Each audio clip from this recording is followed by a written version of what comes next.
Welcome to Sports Talk with Steve Jones, the daily talk show with the voice of Penn State football and men's basketball. You never know what special guest may stop on by any given day. Now here's the man of the hour, Mr. Steve Jones. After watching your team botch the draft for 3 days, I'm surprised you showed up. I mean, do you guys even know what you're doing? I mean, just throw a dart at a board and hope it lands on somebody. Well, okay, so would you hire a bunch of people from the Jets front office? All right, so let's talk about, first of all, the amazing concept that is the NFL draft. Think about this. You just think about You're this. able to stretch something to 3 days and make that much money off of it? All they are doing is walking out with a card and telling you who your team picked. It is... I agree. It is the most watched non-sporting sporting event. the most watched no-action sporting event. Yep. Okay. Literally. I mean, no action. I mean, when the biggest action that happens is like somebody hugs the commissioner and picks him up.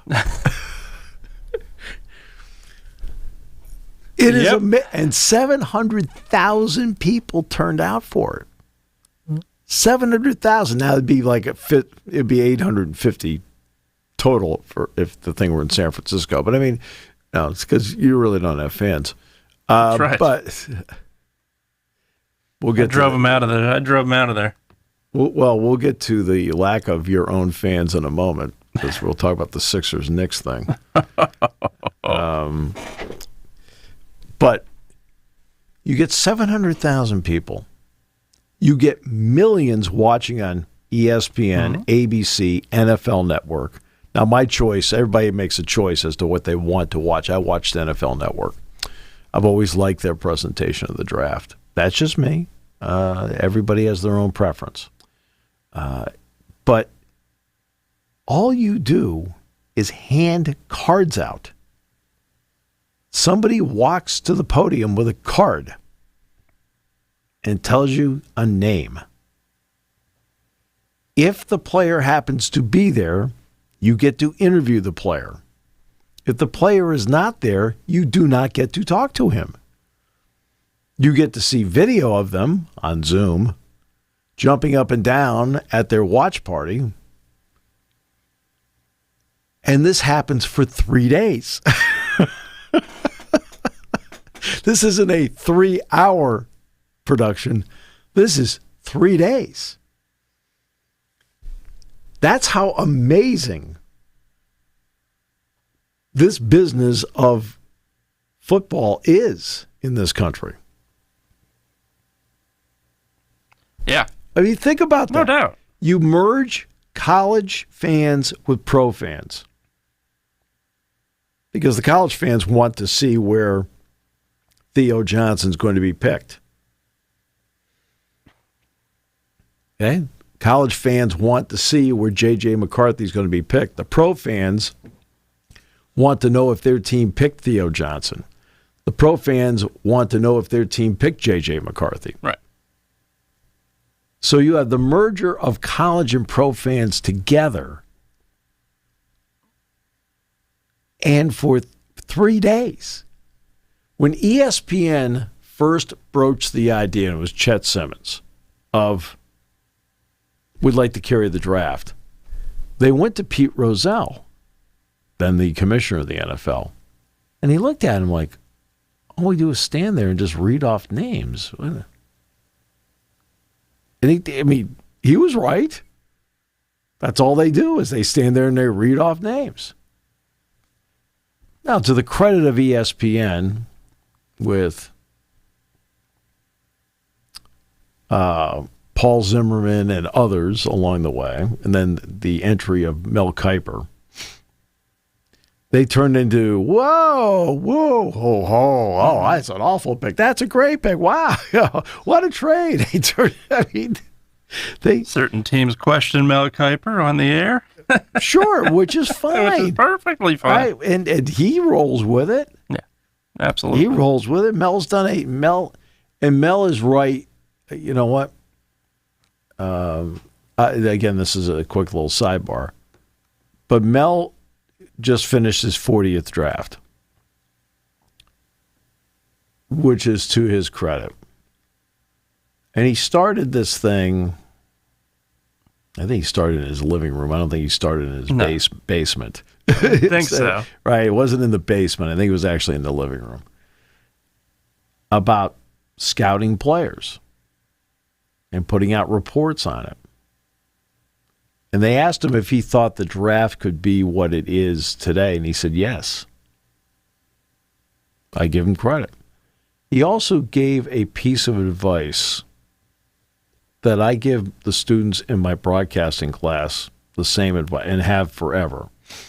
And he said, look, don't listen to people who tell you you can't or you shouldn't.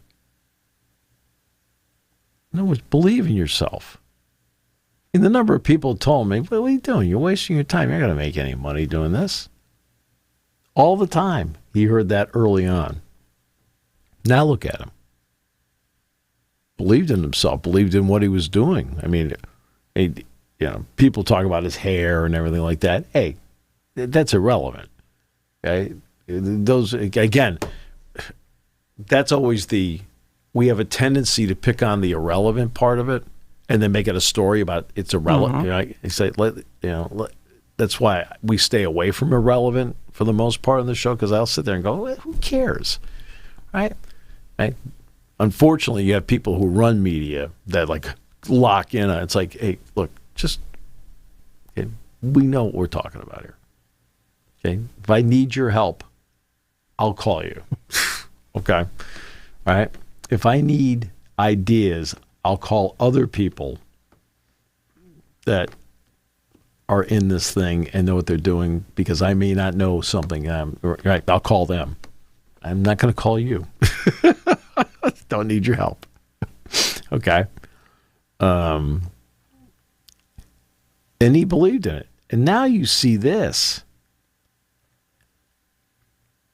3 days? So let's go to the other sports leagues. And if I had a suggestion for each one of them, it would be very simple. I mean, because they take it to cities now. They do that. Major League Baseball does not. Right. Okay. Yeah. They do it from their MLB studios. I wouldn't. I would go outside. Mm-hmm. I would say, hey, I'm Rob Manfred. All right. That's kind of a depressing thing. I was thinking that too. I'm like, I don't know if I'd use that as my tagline. But I'm Rob Manfred, okay? We're going to take the draft to Atlanta, to Truist Park. Right. We're going to do the draft there. We're going to go to Fenway Park. We're going to go to Wrigley Field. We're going to go to Dodger Stadium. Right? You got these great venues out there. Okay? Right? Use them. Okay? Yeah, if I'm the NBA, I take the draft outside. Yes. They're going to go 2 nights, by the way. Yeah. Take the draft outside. Okay?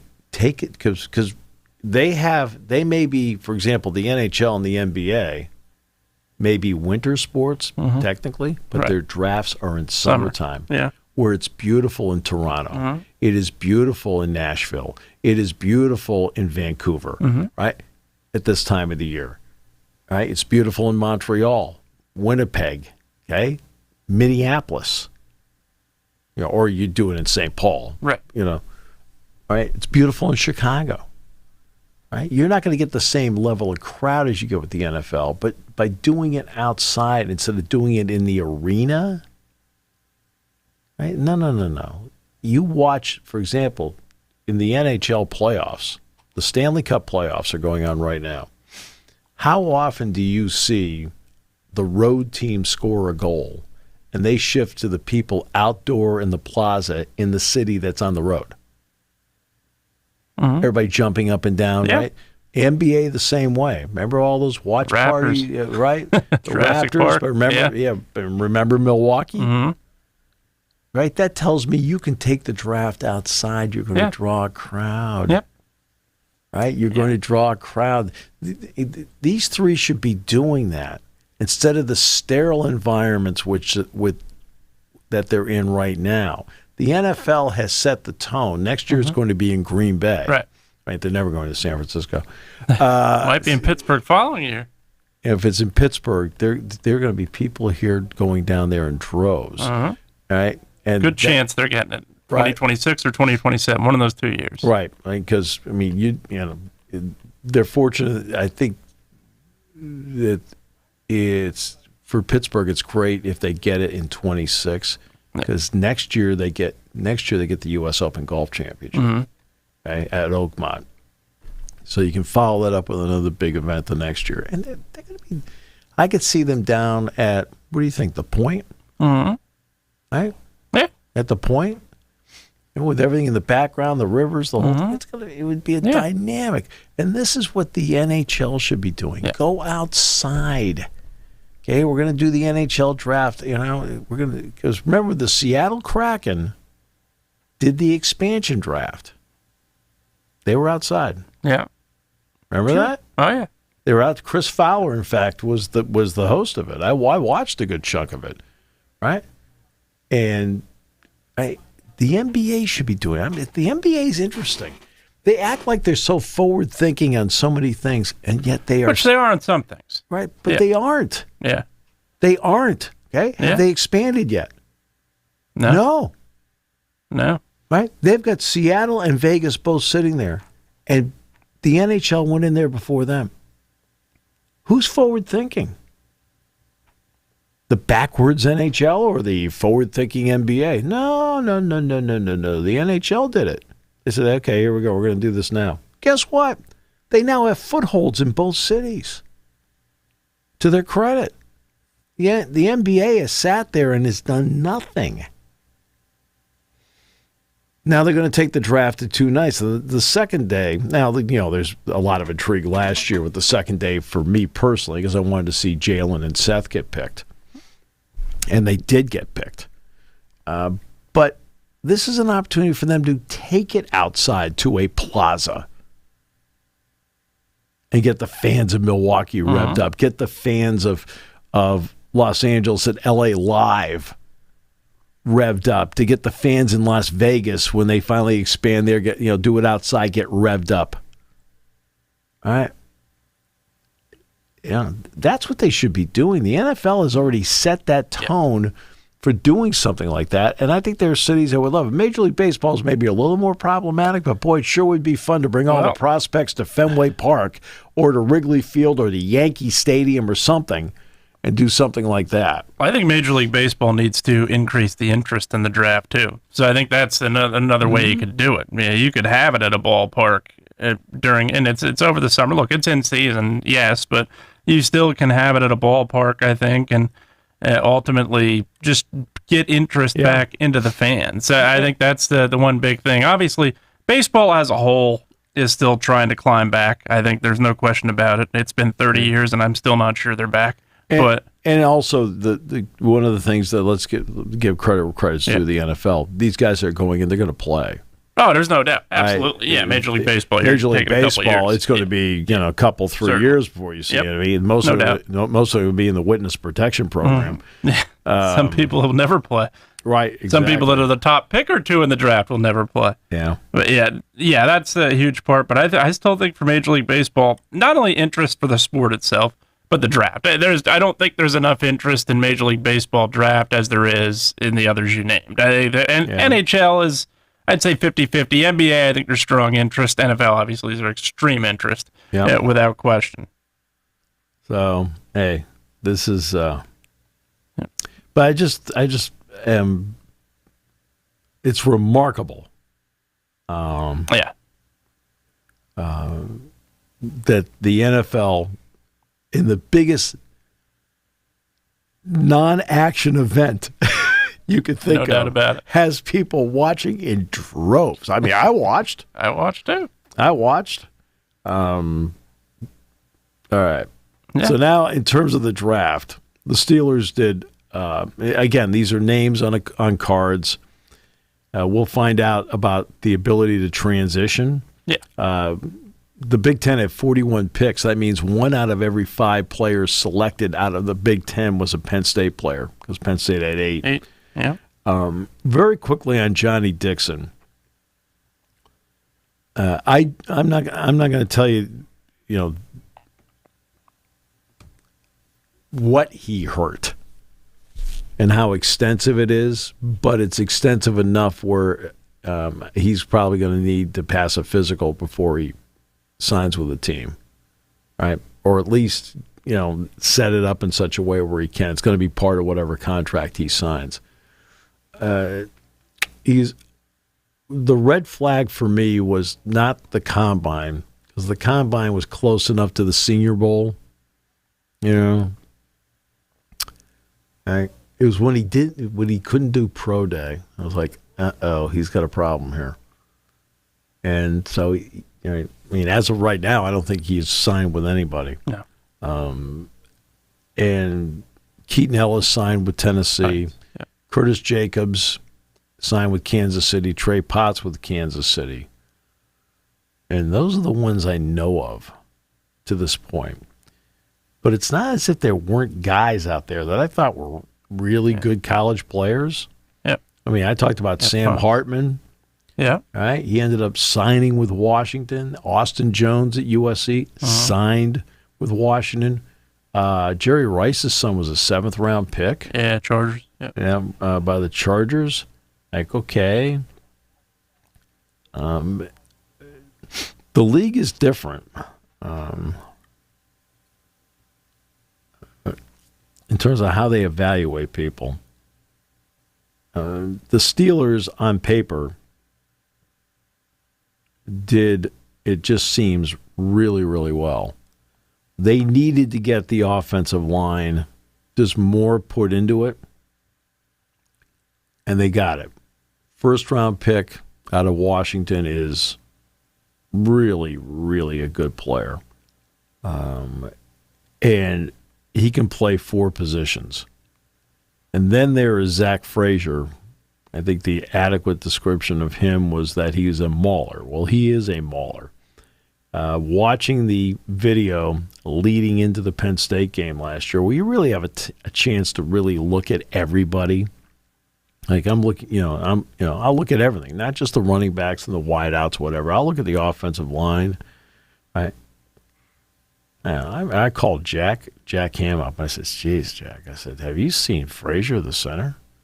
Right? Jack's the same thing. He says, "Unbelievable." He said, "This kid's really good." Then you see him in person. You're when I walked out of Beaver Stadium, he was the one guy on that West Virginia team that really impressed me above all. And he ends up being the 2nd-round pick of the Steelers. Then they go a little bit later, and they picked Roman Wilson of Michigan. And I thought that was a terrific Thought it was too. pick, because he is a nice slot complement to Pickens.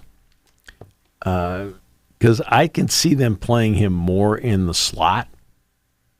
That way coverage has to be off of him to begin with. You're not going to get jammed as often at the line of scrimmage if you're a slot corner. 2 years ago in Beaver Stadium, he caught 2 touchdown passes against Joey Porter. Now, year later, Joey did a really good job on him. And then last year, of course, I think he caught 1 pass the entire game. And we all know that Michigan didn't throw the ball that much, especially when J.J. was running for his life on every play. But that's the reason why. He got hurt, and they couldn't have him running. And that's a really good pick, I thought, for Pittsburgh. And then there's Philadelphia, and the Eagles did really well in this draft. Really well. I thought across the board, they talked about how he made 8 trades. He's a genius. Oh, yeah, okay, great. It's like, that's nice. Right, the first round he made no trades, and Yep. Got the guy they needed, and it fell to them. Mm-hmm. All right, okay, that's fine. You're at the mercy of who picks in front of you. But I'll tell you, they got a guy, a running back, Will Shipley, out of Clemson, that is going to hang with this team. I think he will eventually get himself where he's getting a few plays here and there when Barkley's out of it, out of the game, because Barkley's not going to be able to play every play. Nobody does. That was a good pickup for them. I was really impressed by what the Eagles did with their draft, because I think that they went in with a purpose. Cooper DeJean was an excellent second-round pick. They traded up to get him. Okay, they traded up to get him. There's some talk that DeJean is going to be one of those guys that may end up playing safety for them. It's fine, right? Because they already have the corner in Mitchell, which is great. And I give them a lot of credit. They made a lot of deals. That's nice. I always love when I hear people say, and look what they did to the Cowboys. Okay. That's your standard? I mean, really? I mean, come on. Hunt was a good pickup as an edge rusher. No question about that. I thought Jeremiah Trotter. Yeah, you go legacy there. Right. That was a good pick. Yeah. Good player. I already talked about Will Shipley. And I thought for the moment, Trevor Keegan is a very underrated player in round 6 from Michigan. And then Johnny, you know what? They got Johnny Wilson in round 6 as well. No offense. When he was at Florida State, like every game, Johnny Wilson. This is the pregame hype. And I watch the game and I go, yeah, okay, really? I don't see it. Keegan, on the other hand, that was a very good, rock solid, under the radar 6th round pick. I can see him hanging with that team, and he can play both tackle and guard. Yeah, which helps. The Michael Penix analysis has been a lot of it. Now, they took like 4 defensive tackles too, and I know they needed defensive tackle help, but my goodness. Yeah, you just throw a dart at a board and hoping what'll work, or no idea. And this is, they're in a division that is there for the take. That is a weak division. You can move up like that easily. That's why everything baffled me with the Falcons draft. It's really just do not understand it. I don't know. Now, Hardy ends up in a great spot with Buffalo. Yeah, Buffalo, absolutely. And again, Hardy brings something to the table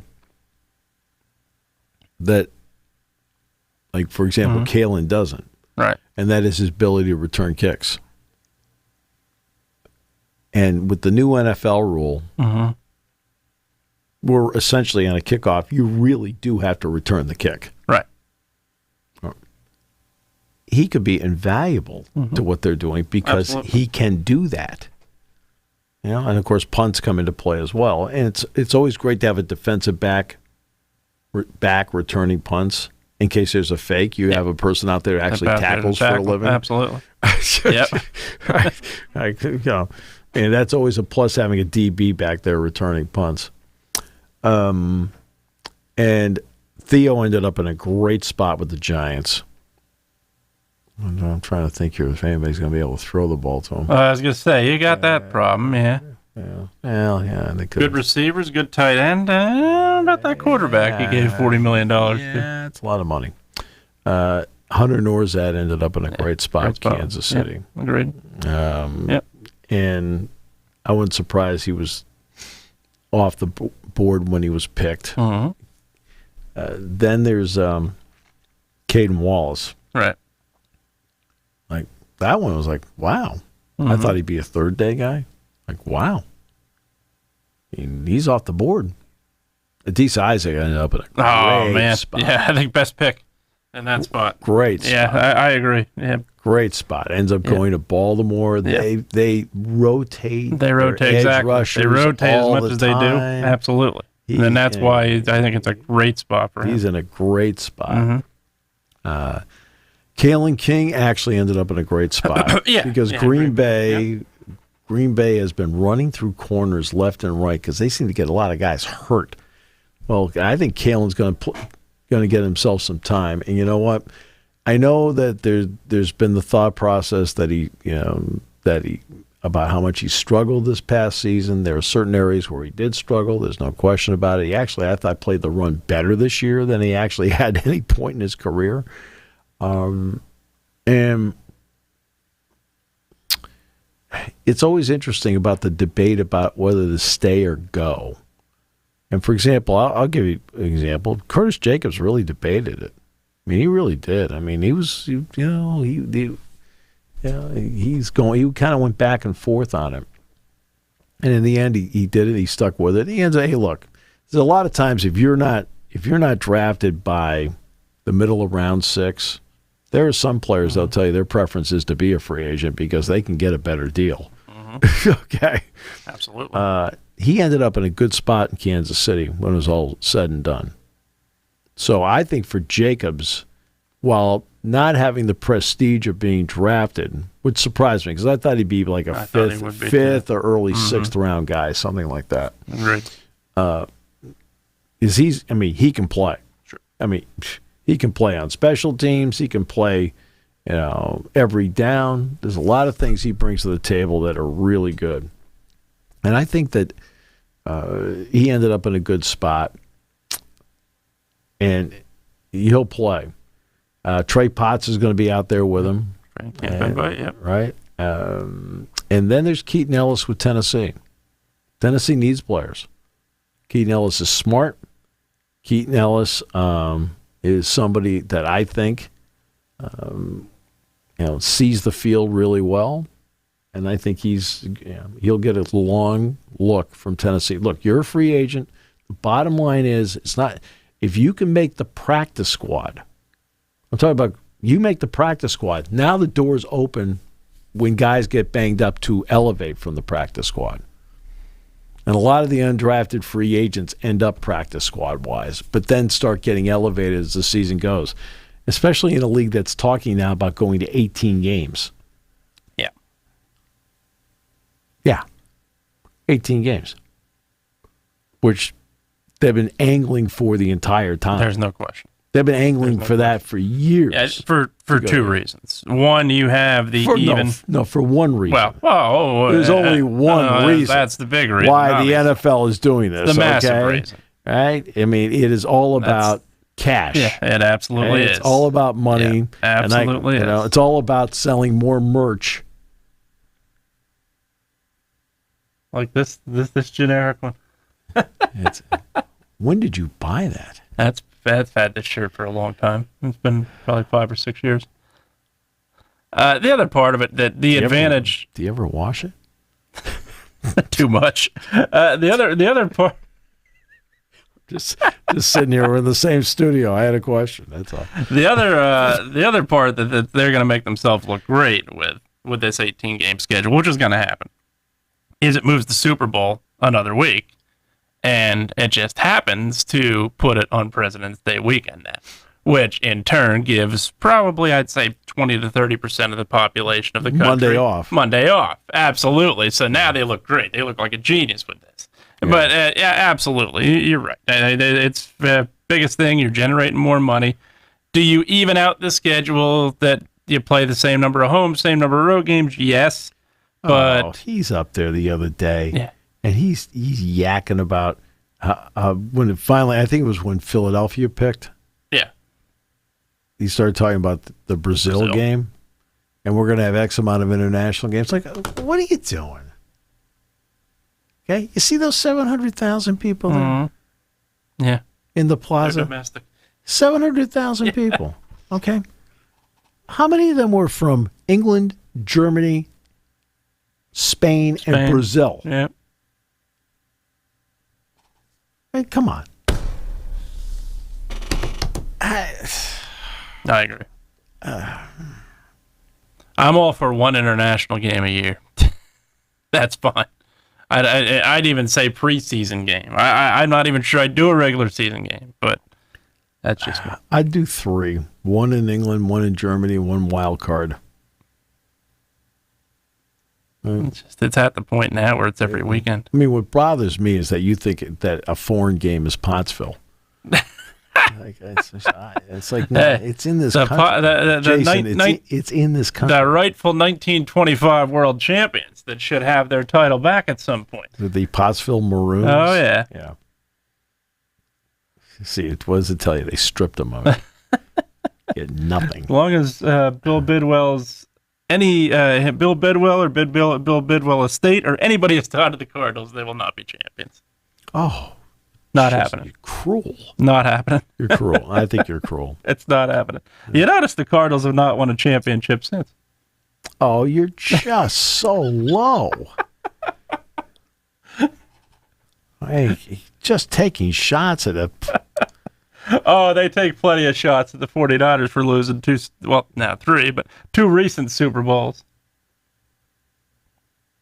Yeah, you've been losing a lot of Super Bowls lately. They sure have been.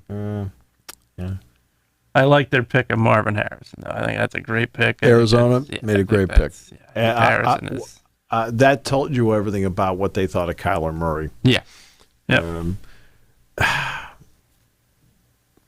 The Kalen King thing is something that a lot of people are going to look at. Oh, yeah. At the combine, he ran in the low 4.6s. Mm-hmm. Okay. As a DB, you're not going to get Darrell Green times, but you sure would like to have more of him in more that direction. Probably in the 4.4, 4.5 direction, yeah. When he ran his 40 here, I believe he was in the low 4.5s. All right, which helped.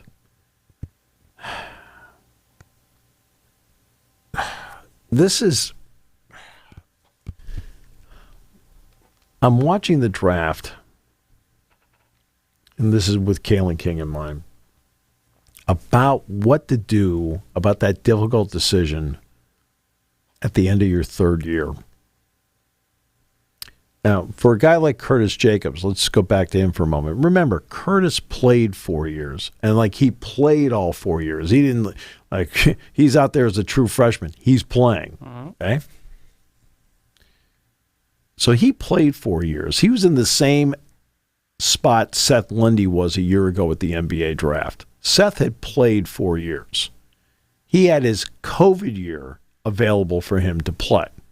He elected not to take the COVID year, enter the draft, and ended up being a second-round pick of the Atlanta Hawks and on a 2-way contract. Curtis was in the same spot. He played 4 years. His option was the COVID year, which he elected not to take and go into the draft, but he played 4 years. The difficult decision is the guys that make the decision to go after 3 years. To me, you've got to be a surefire first 2-day guy to make that decision pay off. Now, did I think going into the season that Kalen King was a surefire first 2-day guy? Absolutely. Had I changed my mind by midseason? Nope. In November, I started to get some questions because, as you notice in November, he started playing less and less, and that was part of the plan. With him. Because, look, James is trying to do everything he can as a head coach to win games, but at the same time, he wants his players to get the best shot at the next level. I mean, James is very big about making sure players get the best shot at the next level. And he's done that all the time. He's been so consistent about that. And he's done it in overt ways, and he's done it in subtle ways. Because he wants, that draft party he goes to with Olu, he's loving it. That draft party he goes over to Chop's place, he's right there in the picture. He's loving it, right? because he's happy for them. And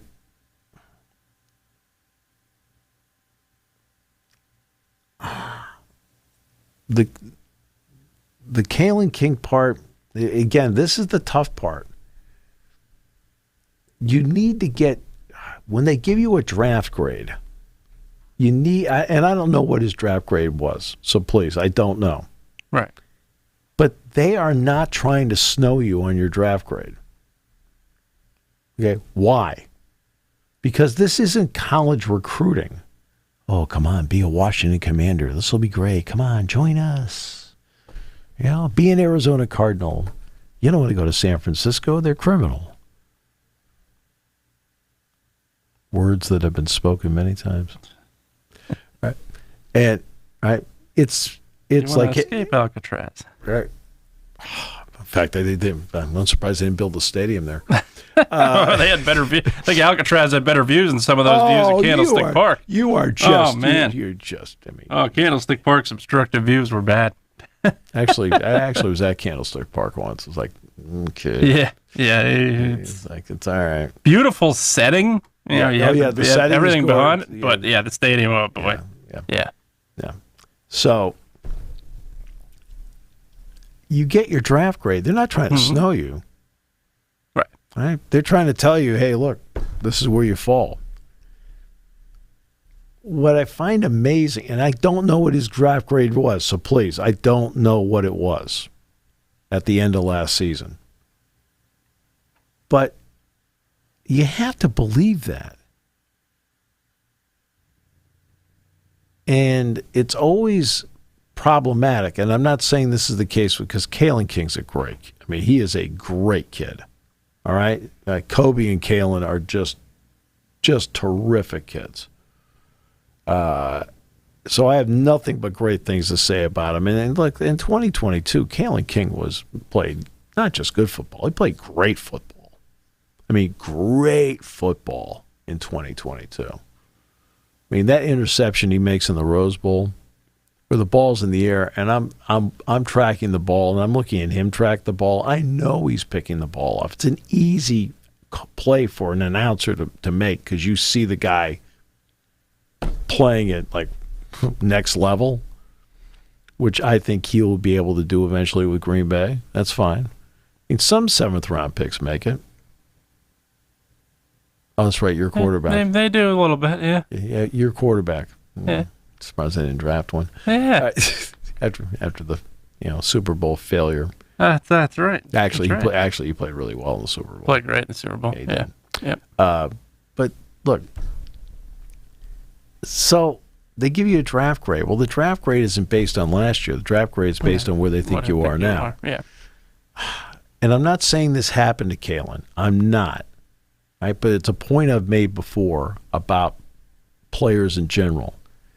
For some reason, they get a draft grade and they don't believe it. And I understand the inner confidence element of it, where, oh, no, I'm a better player than that. I'm a lot better player than that. I'll show them. Okay, I get it. Okay, that I appreciate. To get to the highest level, you have to have that kind of little internal swagger to you. There's no question about that. But they're not trying to recruit you. They're trying to tell you, like, hey, look, we're professionals here, and like it doesn't mean that we can't be wrong. Yes, we can be, but this is where we think you're going to fall.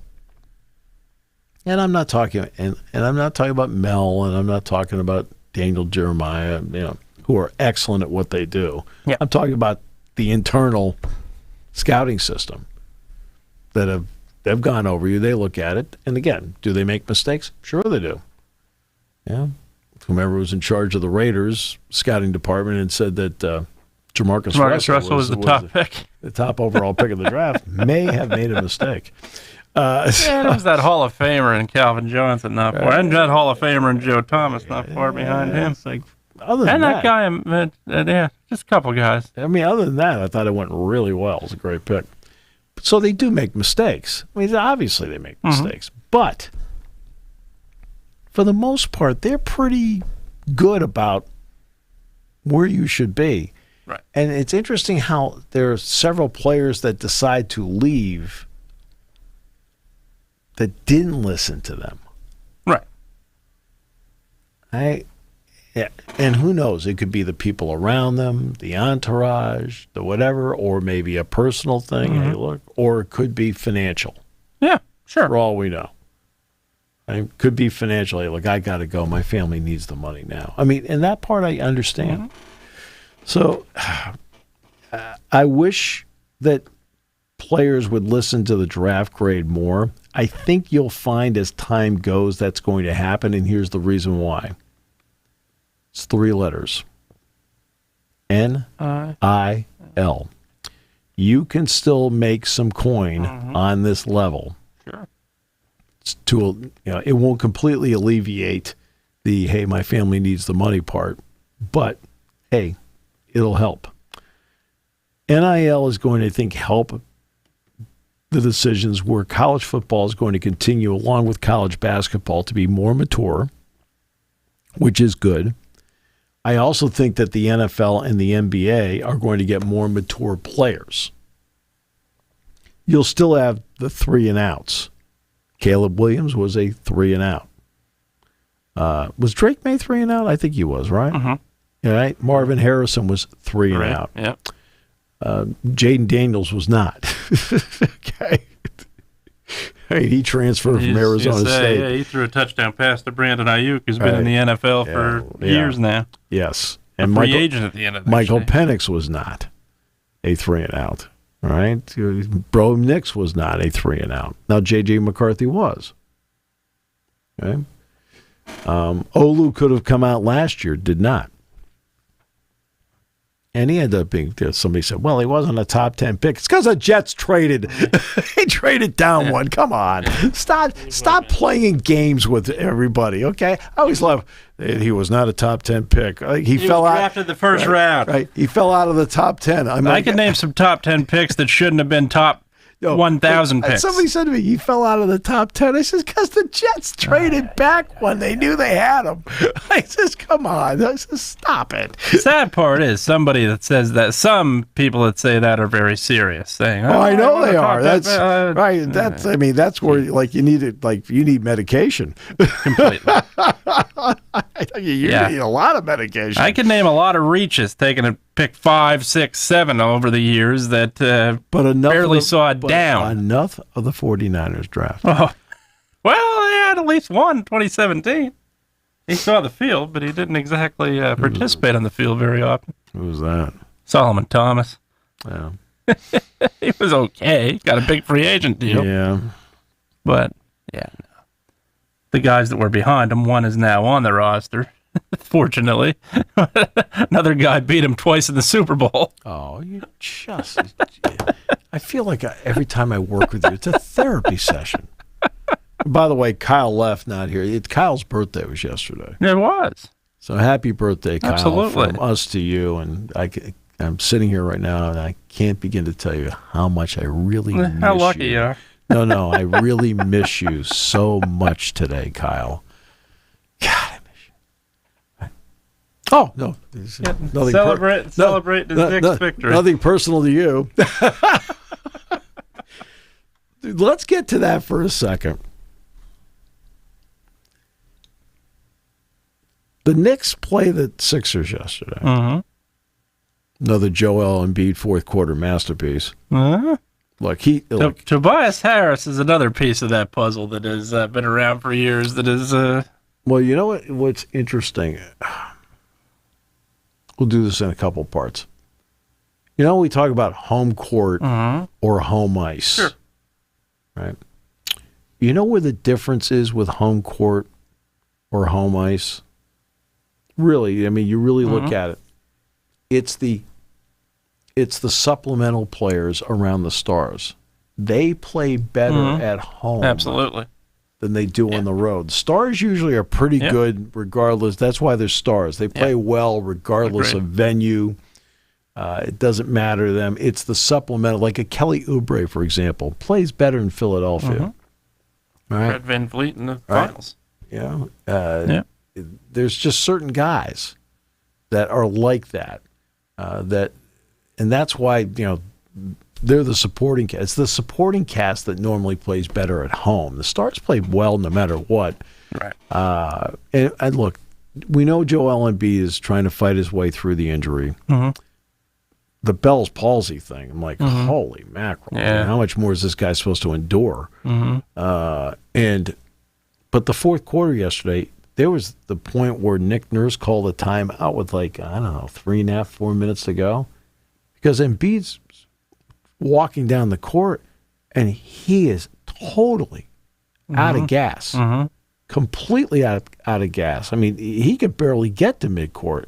That's why, Nurse probably looked over and went, "Oh, geez," because he played every minute of the fourth quarter yesterday, which he hadn't been doing. Brunson was great, phenomenal. which that's phenomenal. an understatement. 34 shots, 48 points, 47, 10. 47 points, and he had on 34 shots. That's a good day. It's not 1.5 points a shot. That would have been 51. Yeah, but still, that's pretty close. I mean, you're talking about 1.4 something per shot. That's phenomenal. 10 assists to go with it.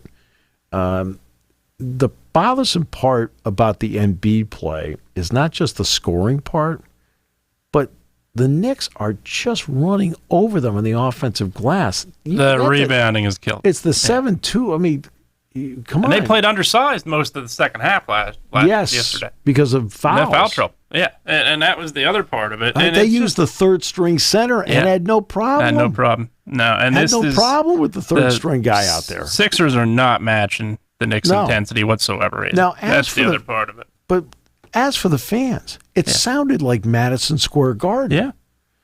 Well, what the Sixers did was they put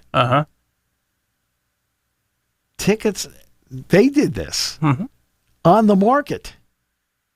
Yeah, have a partnership with the other market, and you put them up there. Other fans are going to grab them. Right. That's the way it goes, and that's what happened. I mean, you sit there and you're like, "What are you doing?"